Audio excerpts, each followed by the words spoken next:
The devil as you know him is not in the Bible. Hell of fire and brimstone? Invented. The red man with horns and a trident?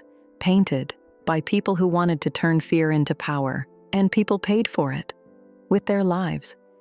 Here's the uncomfortable thought that carries this entire film. The same trick the church once used to create the devil is still running today. It just wears a different costume.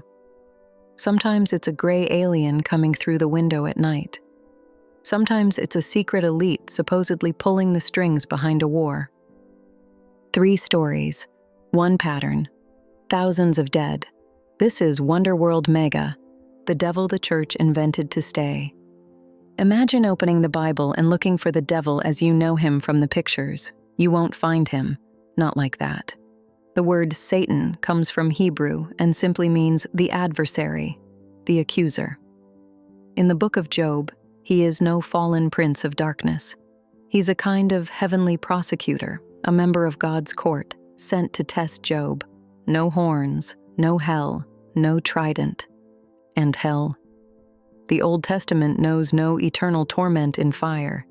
It knows the Sheol, a shadowy, silent realm of the dead. Neither punishment nor reward, just the end. The Gehenna spoken of later was originally a very real place, the Valley of Hinnom outside the gates of Jerusalem. A valley, not a lake of fire. Even the name Lucifer is a translation accident. In the book of Isaiah, the text speaks of the morning star, and it meant the king of Babylon, a mortal ruler who would fall. When the Latin translation turned that into Lucifer, people began centuries later to read a fallen angel into it. A king became a demon. A sentence became a myth. If you like this story, if you want to know how much of what you were taught was devised by people and didn't fall from the sky, then subscribe to Wonderworld Mega for more knowledge and history in exactly this style. So where do the horns come from? They're stolen. From Pan, the Greek god of nature, horns, goat legs, wild desire. When Christianity pushed out the old cults, it didn't just ban their gods, it demonized them. Pan became the face of evil. The trident? Actually the attribute of the sea god Poseidon. And so an entire family of foreign gods was stitched together into one single image of terror. And then the image became a tool. In 1487, the Hammer of Witches appears, the Witch Hunter's Manual, written by the Dominican Heinrich Kramer. Read it today, and it takes your breath away. An entire section claims, all witchcraft comes from carnal lust, which in women is insatiable. The Hammer of Witches isn't just a manual of persecution, it's a manifesto of hate. Its logic, whoever practices magic has made a pact with the devil. And whoever has made a pact with the devil may be tortured until they confess. With that, the devil was no longer a theological footnote, but a legal instrument. No devil, no accusation, no pyres, and the pyres burned. Look at what happened in the German prince bishoprics when that logic found fertile ground. In Bamberg, a prince bishop ruled whom his contemporaries called only the witch burner, the witch bishop.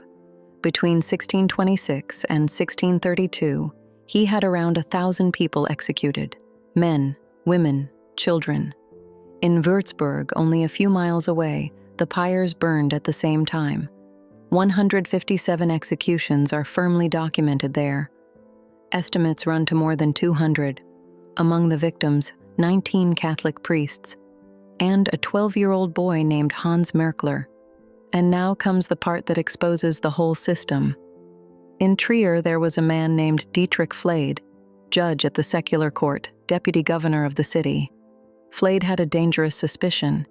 He doubted the torture.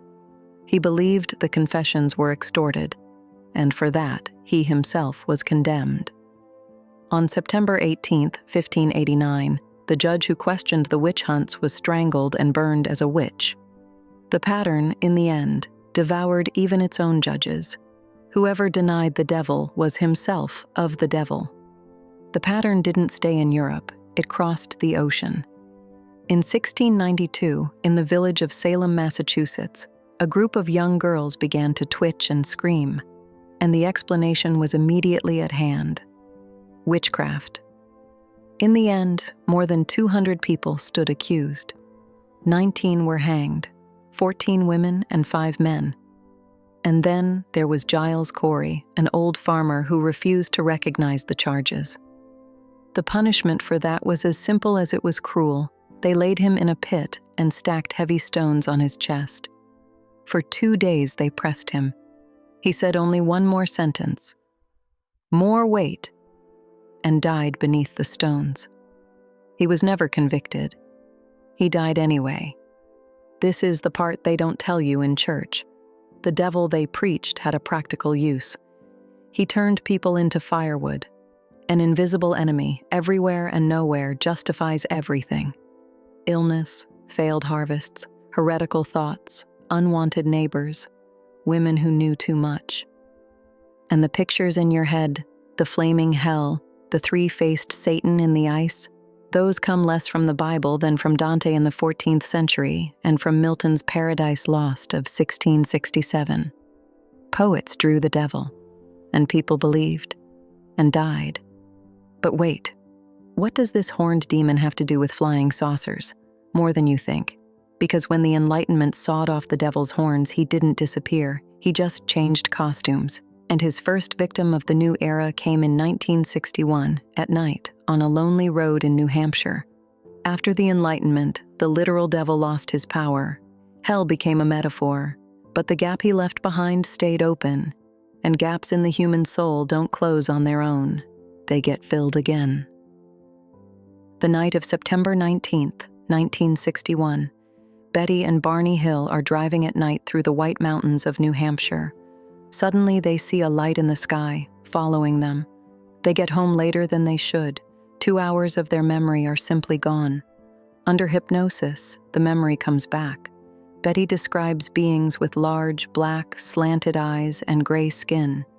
She's laid on a table. She feels a needle, a medical experiment, aboard a foreign ship. That was the first great alien abduction in history, and the world was ready for it. But listen closely.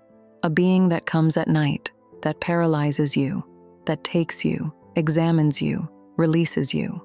Now replace the word alien with demon or night hag, and you're standing in the middle of the witch trial records of the Middle Ages. The reports resemble each other across centuries, as if cut from the same template. And that template has a name humanity has known for millennia: the nightmare, the incubus. In nearly every culture on Earth, there's the story of a creature that sits on the sleeper's chest at night, that paralyzes them, that takes their breath. In the Middle Ages, it was a demon. In Newfoundland, people call it the old hag to this day. And in the 20th century, in the age of spaceflight, the visitors suddenly have gray skin and large black eyes. Humanity changes the technology, but the night, the fear, and the paralysis, they stay exactly the same nightmare, a new face. It gets stranger. In 1973, in Pascagoula, Mississippi, 2 men report beings with wrinkled gray skin, like mummies wrapped in bandages, with claw-like hands. Mummies, demons, visitors from space. The images wander through the ages, but the fear beneath them stays the same.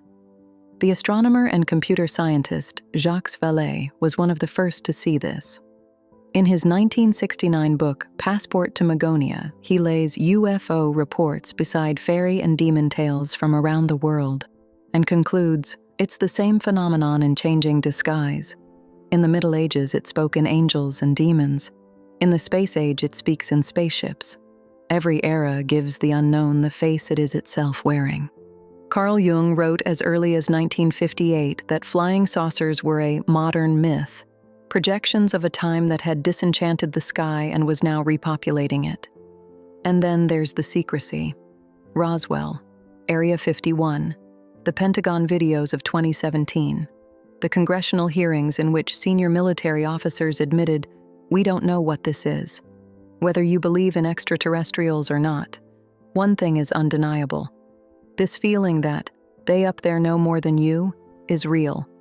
It's exactly the feeling the medieval church created when it held the keys to hell. Back then, the church held the monopoly on the invisible.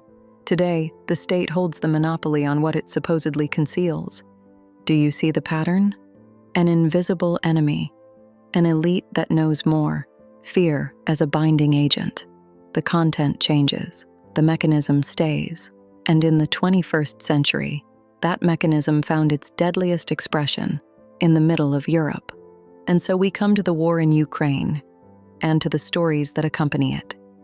There's the narrative of the secret biolabs, of hidden puppet masters, of a war supposedly staged, of puppeteers holding the strings in the dark. The specific claims have long been debunked. The labs in question are public health labs, not a weapons program. But stories like these are never really about that.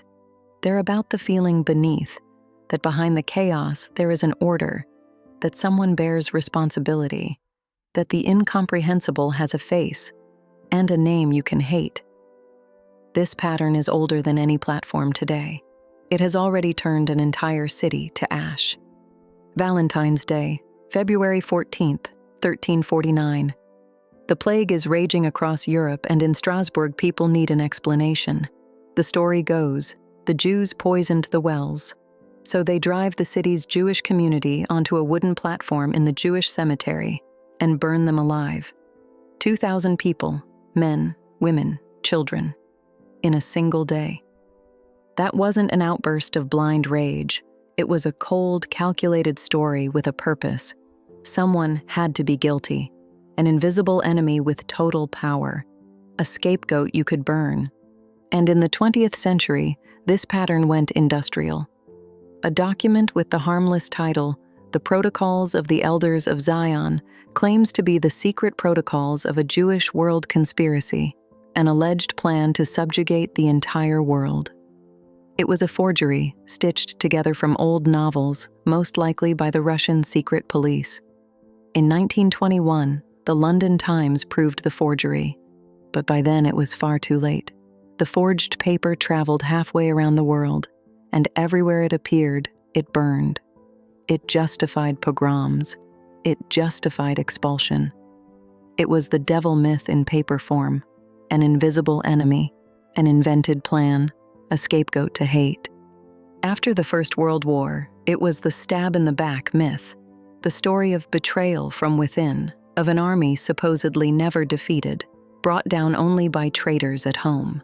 A lie, but one that led an entire humiliated nation into the next war. Witch hunts, well poisoning, the protocols, the stab in the back, biolabs. It's always the same story in new clothing. Conspiracy theories are the devil myth of the digital age.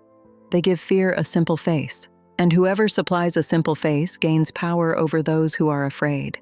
The devil was once invented to control, the alien to name the unknown, the conspiracy to make war bearable. 3 inventions, 1 function, and someone always pays the price. On the pyre, beneath the stones of Salem, on the wooden platform of Strasbourg. History is a wheel. The devil changes costumes, horned heathen, gray alien, secret elite, but his job stays the same, to name the fear, to create an enemy, and to make the invisible seem controllable. And that is exactly why these 3 seemingly different subjects belong together. It isn't the story of the devil. It's the story of the people who need him. The devil never disappeared.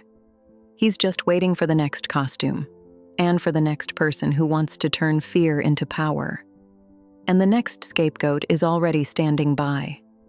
If you want to understand how history really works, subscribe to Wonderworld Mega, give this film a thumbs up, and tell me in the comments, which costume is the devil wearing today? For you.